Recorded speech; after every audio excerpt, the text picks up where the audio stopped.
This is Film Courage. You can find our show Sundays, 12 p.m. Pacific Standard Time here on latalkradio.com, as well as on Mubi Garage, filmcourage.com, iTunes, and Podbean.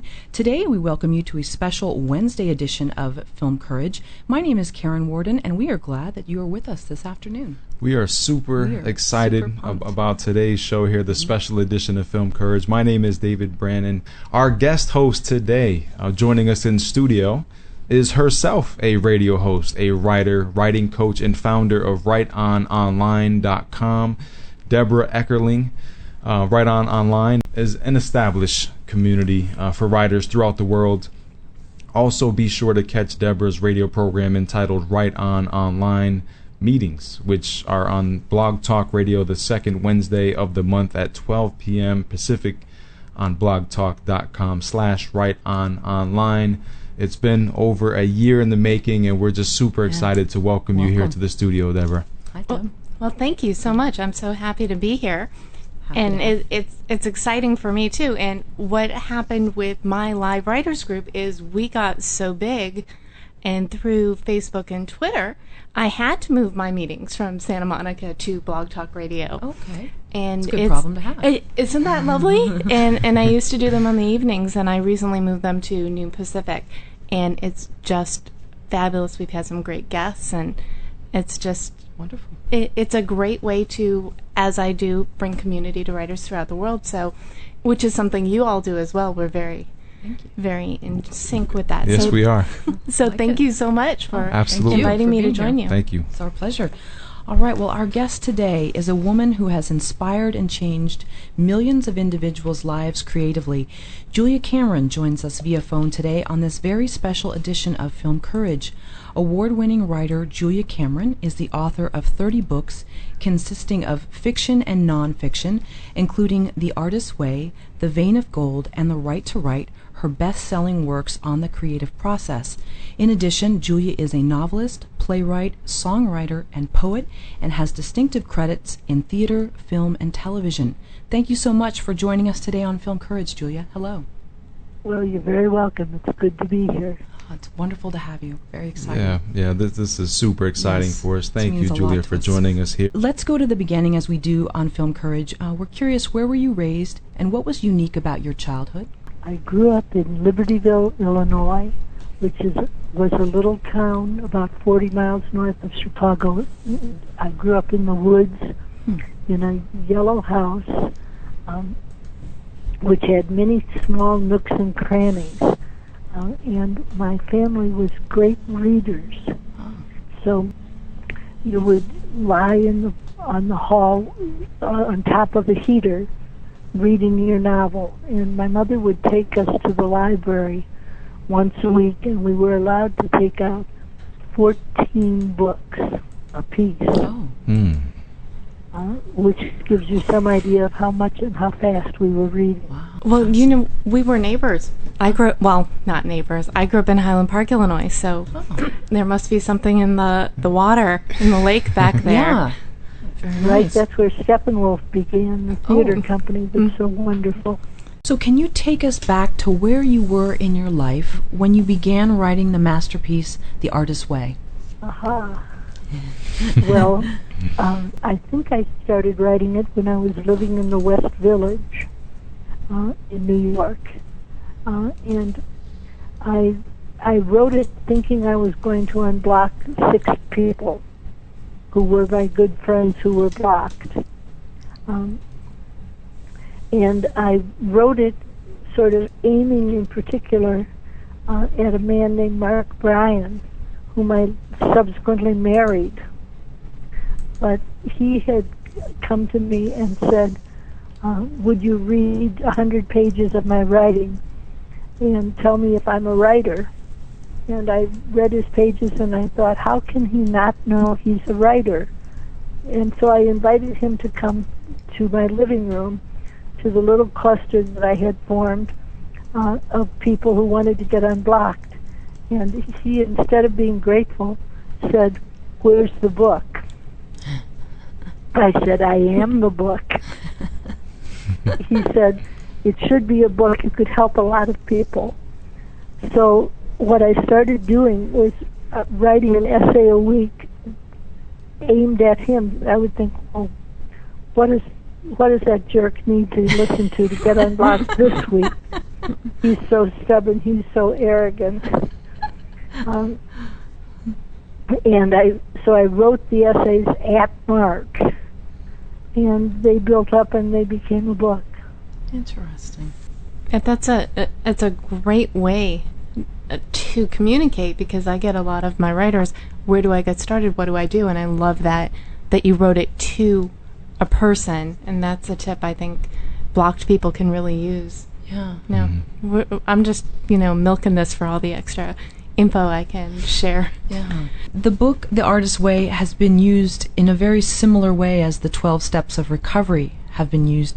Did you ever envision that this would spread? I know you wrote initially, or you formed this for those 6 people that were blocked, but I mean, your book, The Artist's Way, has had such a wide-reaching and everlasting result on the recovery community as well as for artists. Did you ever envision that this would be the case? I know that you're quite intuitive, and I just wondered, was this something that you saw before it happened?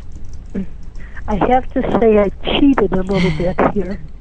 I have a good girlfriend whom you may know of, a writer and a psychic named Sonia Choquette. Love her, yes.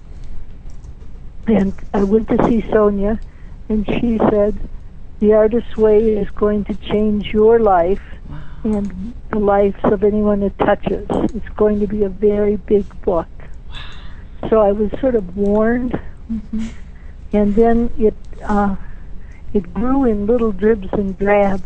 For the first 100,000 books, there was no advertisement for the book. It was strictly word of mouth. And I still think word of mouth is the dominant way that The Artist's Way spreads.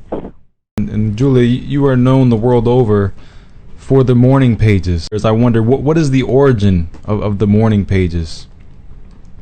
Well, the morning pages came to me, I get what I call sort of marching orders. And marching orders are very strong, intuitive guidance. And I was living in Taos, New Mexico, and I was a Hollywood screenwriter at the time. And I had just had another one of my movies bought and not made.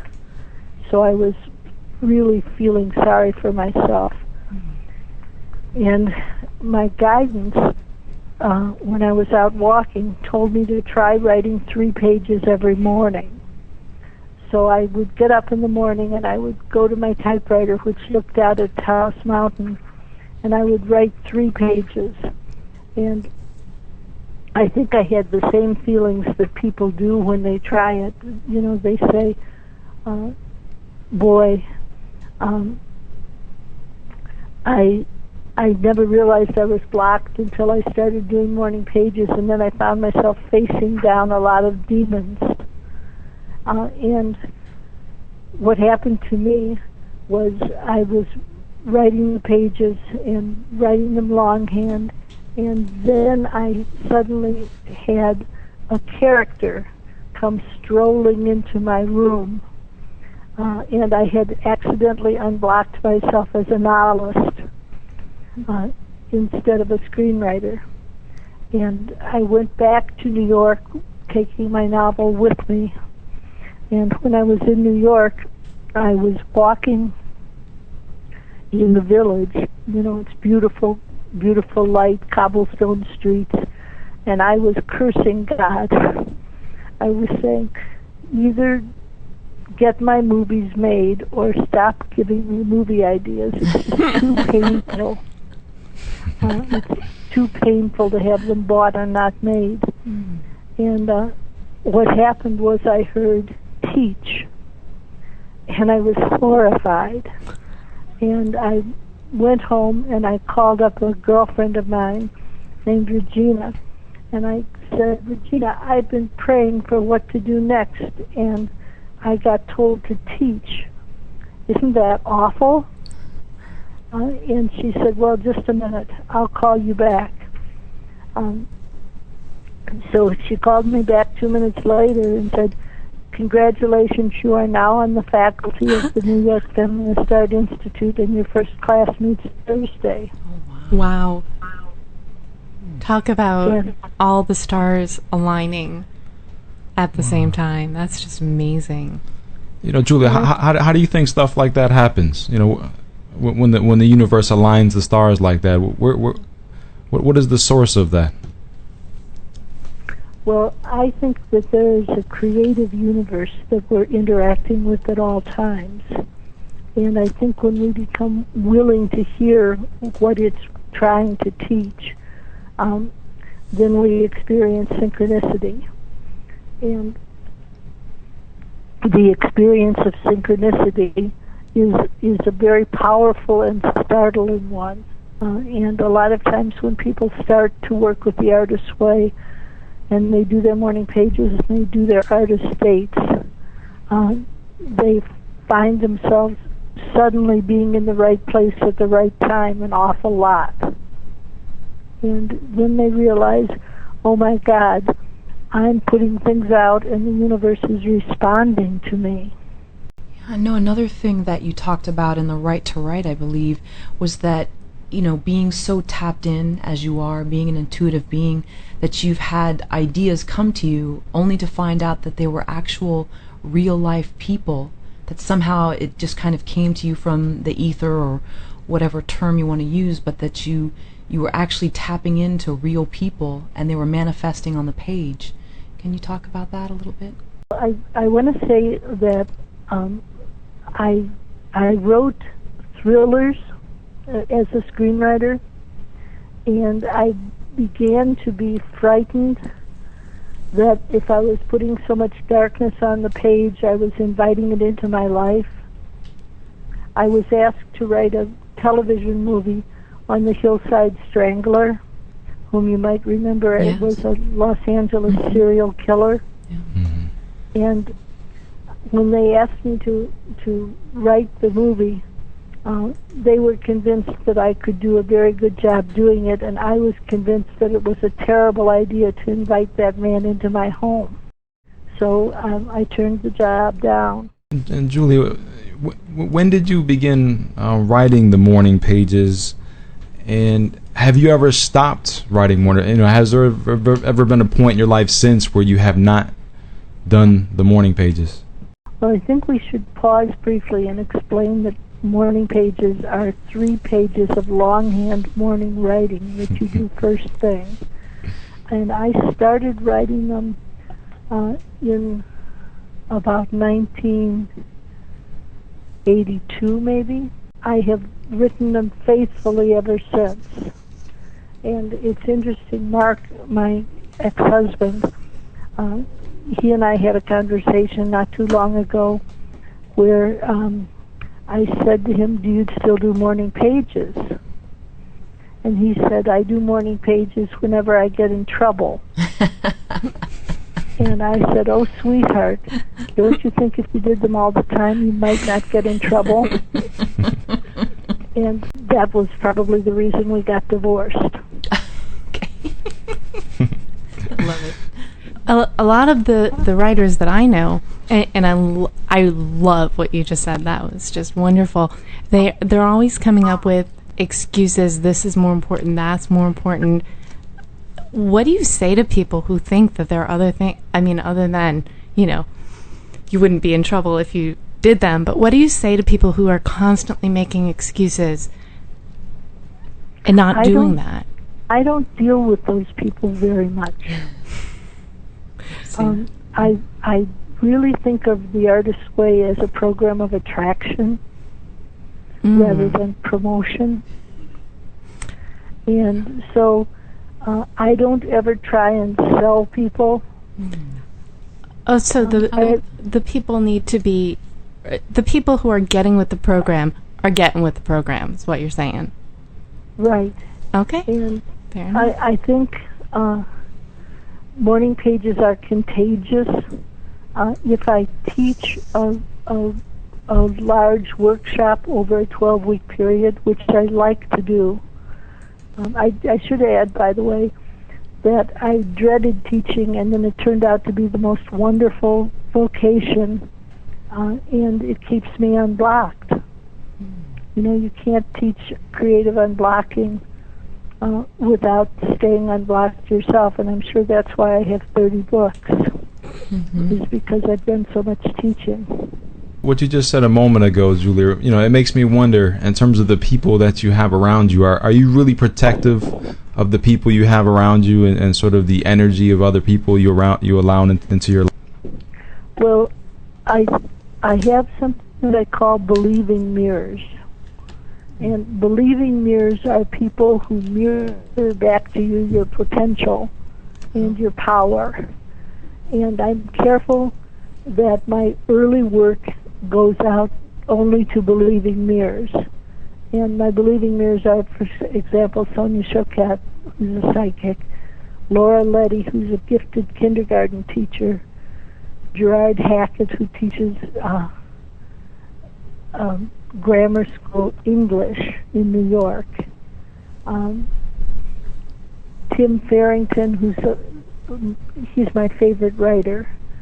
I should put a plug in for him. He wrote a wonderful book called The Monk Downstairs, and then followed it up with another wonderful book, The Monk Upstairs. And I've read his books like 6 times over. And they were the impetus that started me writing my own novel, Mozart's Ghost. Tim had such good humor and such skill that it was just too enticing to not try to write. So, again, I guess what I'm saying is that creativity is contagious.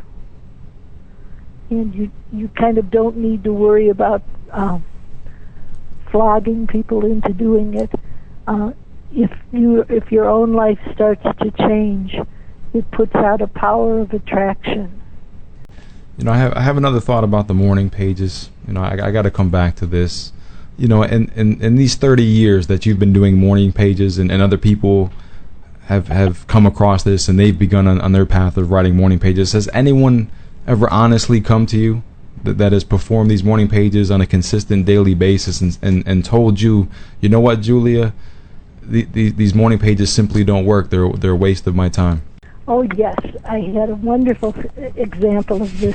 I was teaching in New York at the New York Open Center, and so it was a 12-week course, and we were about 9 weeks into the course, and a girl raised her hand, and she said, Julia, nothing's happening for me. Nothing is changing for me. Nothing is working for me.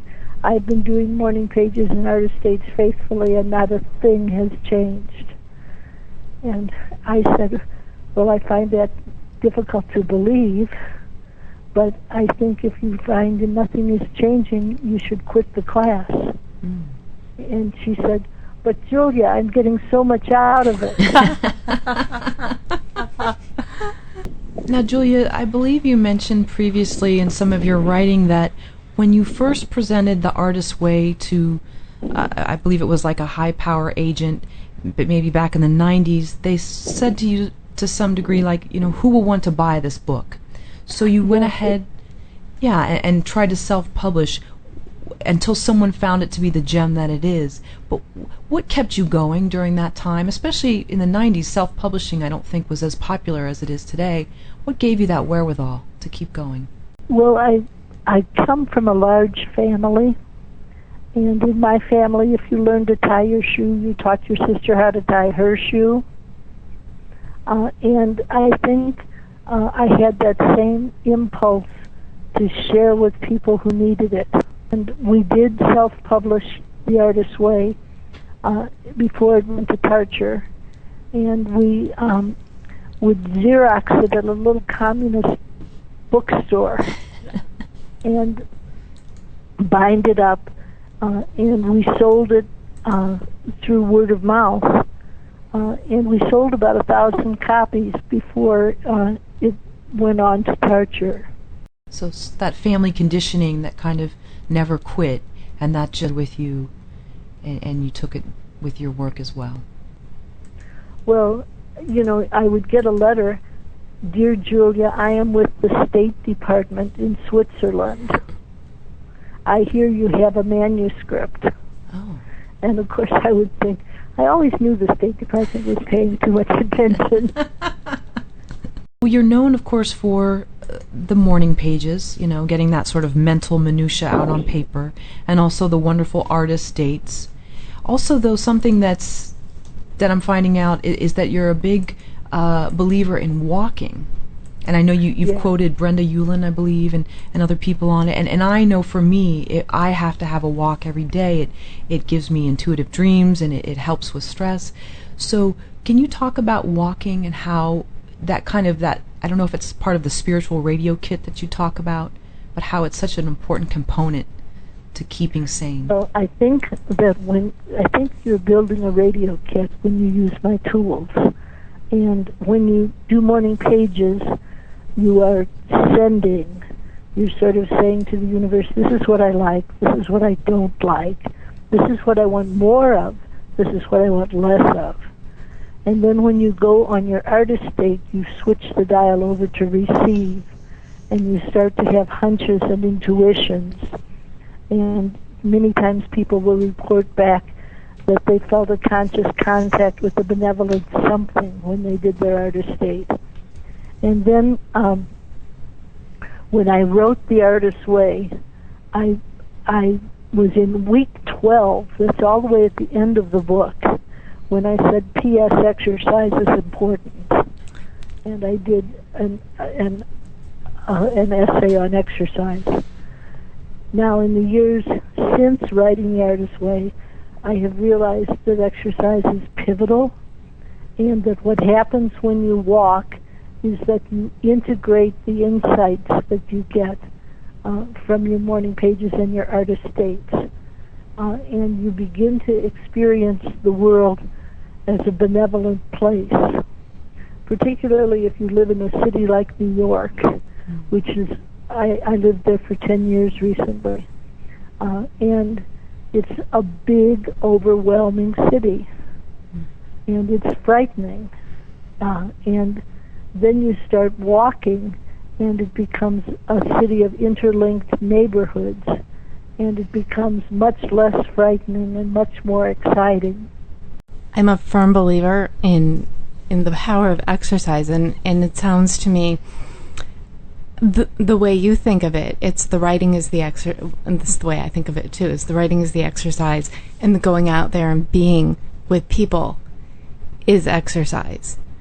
And they're all joined together. Do you have another sort of exercise in addition to walking that you enjoy doing that you find fuels your spirit? Well, I'm pretty much of a fanatic walker, and I haven't found it necessary to go to any other forms, but I know that swimming works beautifully for people. And so I've also gone through periods where I've bicycled, and bicycling works. So it's any regular, repetitive, committed action. Yeah, I do martial arts. I do Aikido, and I find that I have my Sunday class, and when I have to miss it, I find myself doing it at home just so I can get my balance on and prepare for the week. So routine, very important as well. We are currently in studio with guest host Debra Eckerling of Write On Online, and we feel privileged to be on the phone with world-renowned writer Julia Cameron. I found a quote online, and hopefully it's accurate. It says, perfectionism is not a quest for the best, it's a pursuit of the worst in ourselves, the part that tells us that nothing we do will ever be good enough, that we should try again. And I believe it's from brainyquote.com, and I believe that's one of your quotes. Right, that's an accurate quote. Oh, good, okay. You know, what I've observed from very successful people is that they really accept nothing but the best, which I can see as being a blessing and a curse at the same time. I know Martha Stewart is often teased about herself that she's a perfectionist and she's built an incredible empire. But I'm wondering, how do we let go of the negative aspects, maybe it's not possible, of perfectionism, either in demanding that of ourselves or of others? I have an exercise that's very simple. First of all, I will ask a class, how many people feel they have an issue with perfectionism? And virtually every single hand will go up. So everybody has suffered at the hands of their perfectionism. And then I say, all right, number from 1 to 10. And then I say, number 1, if I didn't have to do it perfectly, I'd, and have them fill in the blank. Number 2, if I didn't have to do it perfectly, I'd, and you go all the way up. It's a trend with this cue. You go all the way up to 10. And what I find is that you provoke people into confronting their own perfectionism in this way. And I believe you also wrote that if we are the authors of our lives, why not write them more actively? And I'm curious, in light of this current economic downturn, and even with this situation in Japan, especially if one is a sensitive person, picking up on sort of the collective mindset right now, where things just look pretty bleak. How do we actively write that we can propel ourselves and keep our mindset right? Well, this is where I think I have 2 tools that I use together. First of all, you have your morning pages, and they help you to make your own personal life much more positive, because you will write something and you'll say, oh my God, I have a choice, where before you felt you were a victim. With morning pages, you start to see many choice points. And so that's one thing I do. Another thing I do is, after people have been working morning pages for about a month, I say, all right, now I want you to do a week of reading deprivation. And people are horrified with me, because we're all addicted to reading. And I say, make it even broader, make it media deprivation. And for 1 week, do not go on your internet, do not read your newspapers, do not listen to talk radio, for example. No! I want you to just listen to yourself for a week. And people are just aghast at this assignment, and they get furious with me. But if they do it, they come back and they say, I found out so many fascinating things that I believed that I didn't know I believed. I find so many ideas to start that I didn't know I had ideas to start. In other words, when you do media deprivation, you sort of cast people back onto their own resources, and we find that they're very rich. Now, media deprivation horrified you. Well, yeah, really, really horrified. I just came back from Austin for South by Southwest, and boy, you would have heard crickets if you said that to that crowd. Sure. Because is there something that's maybe not so drastic? Like, I personally, and I'm a culprit of cheating, is I try to not do that much, I say that much, email on the weekends. Especially as somebody who's a writer and works independently, you really can't give it up cold turkey if you want to keep, paying the bills. Are there things that people who just... Well, we're only talking about 1 week. You'd still hear crickets from the people that I know, believe me. But are there things that people can do to have, I guess, focused meditation, a way to get that experience without... Julia Cameron's not going to like me anymore. Is there a way to get that experience without going the whole week? Are there other ways to do that? Well, I tell people I teach adults, and some of us find we have to do some media. It's part of our job, part of our work. Right. And I asked them to keep a log of every time they did it. And one of the things you find is that suddenly people have a compulsion to read TV Guide from beginning to end. You know, That's interesting. And you find yourself acting out. And just the act of keeping a log makes you much more conscious. And remember, what we're after here is for you to fall in love with yourself. And if I tell people, if you do this tool, you're going to have much more autonomy and much more clarity. Then I sometimes find that I do convince them to do it. And they report back that they are thrilled with the results. Julia, I'm sitting here and I'm listening to you, and your voice is so soft and it's so soothing, and you sound so centered.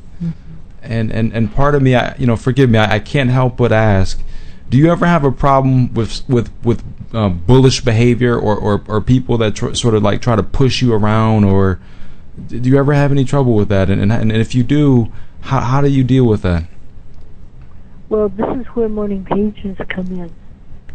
You know, with morning pages, you are correcting the direction that you need to move in. Different people have different results from them. If you're somebody who always mouths off, if you do morning pages, you start to keep your own counsel. And if you are somebody who never speaks up, then when you do morning pages, you start speaking up. And I think that morning pages give you a platform to stand on. And so when somebody tries to bully you, you may find yourself saying, I loathe it when you do that. And that backs people down. Another thing you've said, which kind of ties into this, is keep the drama on the page. And I really like that, because for David and I, we'll be trying to get the radio show together, and something will inevitably happen right before we're about to leave the house, or we have some very big project and the car breaks down, the sink overflows.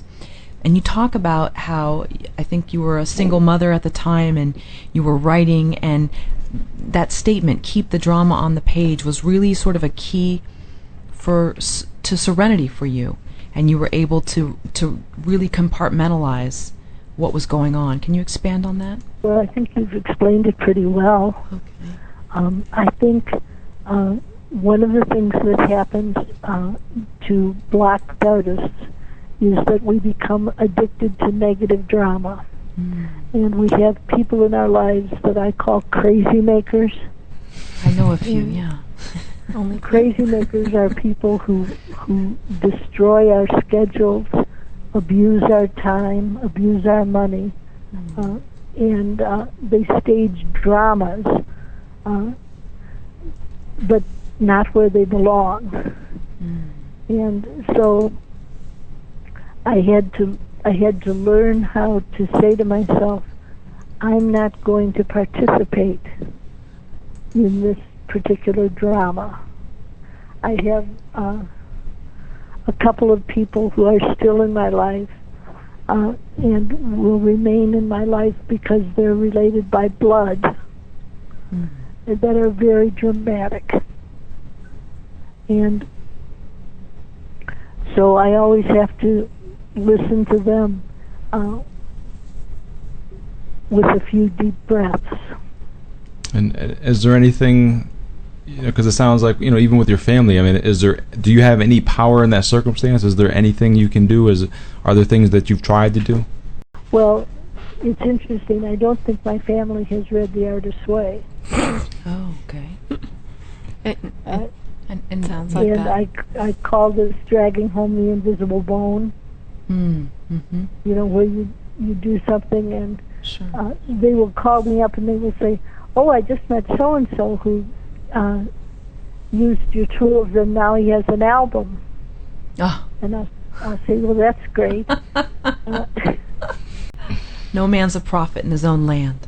That's what my Yes. grandmother used to say. Mm-hmm. And how do you put yourself in a place where you don't allow that to sting you? You know, because I imagine that does have to affect you. That, you know, here you are, you have this work that's been read by millions of people, and yet some of the people that you care for and you love the most haven't taken the time to share in that.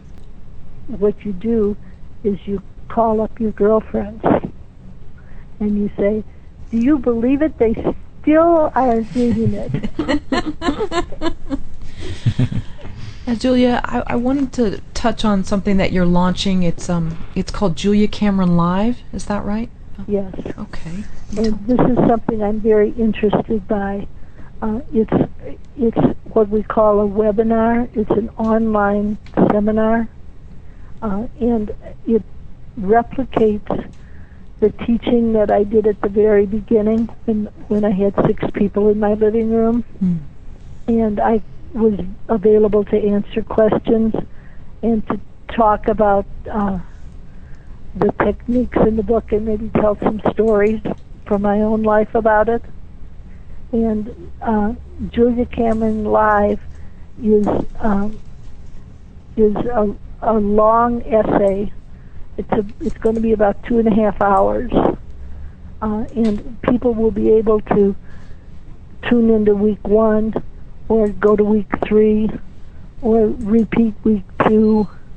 And I like the idea that it makes teaching available to people all over the world who maybe can't come to Kripalu or Omega to hear me teach for a weekend. And of course, when you make something like this, you are hoping for the best. And I found myself watching it, and after I got over the initial horror of, oh my God, that's what I look like, I found myself saying, oh, she seems kind and trustworthy. That's not a bad thing in a teacher. Yeah, not at all. And where can we find out more about this Julia Cameron Live? It's at juliacameronlive.com. Okay. And it should be launched in a couple of weeks. A couple of weeks. Okay, juliacameronlive.com. Yeah, this is something for nice. a lot of Julia Cameron fans. I imagine are just going to be really excited about. Mm-hmm. Well, I hope so. I found I enjoyed making it. It's the same old story of how I dread teaching, and then I teach and I find I love it. I was worried when we were making it that I wouldn't be able to be articulate enough to be helpful. And instead what I found was that I was quite articulate. I was very pleased. And as we wrap up the show here, I just wanted to throw out a few key words that you had mentioned in the Artist Way, and they're sort of the 1,000-pound elephant in the room that a lot of people don't necessarily discuss when it comes to creativity. And some of those words that stuck out were competitiveness, fame, jealousy, and shame. And I'm just wondering if you could just give us a few thoughts on each word. Well, I think we live in a competitive society, and we are taught to view art competitively. And so when you read a tabloid and it talks about an artist, it usually is talking about how much money they've made. So if you are going to talk about a screenwriter, you don't go to screenwriter A, who's calmly at the computer, every day for a week, gently building up pages. Instead, you go to Joe Esterhaus and his $1 million sale, and then people tend to say, "Oh, if I'm not selling as much as Esterhaus is selling, I'm a failure." instead of saying, hey, I've got 33 pages of my script done, I'm a success. So another thing I want to talk about is shame, which is very often when you make a piece of art, you have a whiplash because you're sort of telling family secrets. You're saying, look at it this way. And that means you're sort of stepping into the clearing where critics can take a pot shot at you. I saw a movie I want to mention. I don't know if you've seen a movie called Barney's Version. No. It did not get good reviews. It is a terrific movie. And if you judge it by its reviews, you would think, oh, I don't think I want to see that. But if you go to see it, you come away with such respect for the screenwriter's skill. It's just an incredible film. And then lastly, fame and jealousy. I know with jealousy you had talked about poisonous playmates, which I thought was a fascinating idea, that there are really blocked creatives that are in your life, and that if you were to change and blossom creatively, then that would force them as well, and that might be too scary. Right, and that gets them threatened, and then they get negative. I guess lastly, Julia, there's so many people that we know that have a hard time, making time for writing or anything creative, and they feel like it's going to take a year. They have to block out a year of their time to say, okay, I'm going to go out. I'm going to go out and write the next great American novel. And I think this is something that even some of your students have brought up to you, where they say they don't have time to write, and you've come back and you've suggested about grabbing tiny segments of time, whether it be a coffee break, the dentist's office, waiting for a bus, waiting for the bus or the train. Can you share any of your experiences in this regard? I am thinking now of a book that I wrote called The Sound of Paper. And I wrote that over a long summer when I was living in Taos. And it was the season was a terrible drought. And there were many forest fires. And it was very dangerous. And I would drive out every day to sort of see where the smoke was. And I started dictating the book to my collaborator, Emma Lively. And she would sit in the car and take dictation, and I would dictate the essays in the book. And it was always a double use of time. I was driving to Santa Fe on an errand, and P.S., we got an essay done. And now you have a digital recorder you could just take with you when you're driving and write as you go. That's one thing about technology. It's made excuses, most of them I think, go away. I have a question that I like to ask people that I interview, which is, what do you know now that you wish you knew at the beginning of your career? I have a critic, and I think all of us have an inner critic. And I call my critic Nigel. And Nigel never thinks anything I do is good enough. And I have learned to show, when Nigel shares with me about how terrible my writing is, I have learned to take that writing to a believing mirror and have the believing mirror read it and give me feedback which combats Nigel. However, when I was a young writer, I didn't know that Nigel was a negative voice and not the voice of experience. So I have novels and screenplays that have just gone to live in drawers, and I wish I had known about Nigel's fallibility when I was a young writer. I wish I had trusted myself more. Wow. I love that. I especially love that you named your inner critic, and I would recommend, I'm going to do it. Yeah. I'm going to name my inner critic, because I think that also gives an extra quality to the voice in your head, and it's easier to combat it. Oh, I love this. Yes, Thank you. You can say, "Oh, that's Nigel." Yeah. Okay. Yeah, I'm wondering which of the listeners is naming their critic Simon Cowell. I'm just wondering that right now. Me too. Thank you. Well, we've been speaking with award-winning writer Julia Cameron. For more on Julia Cameron, please visit theartistway.com, theartistwayatwork.com, and juliacameronlive.com very shortly.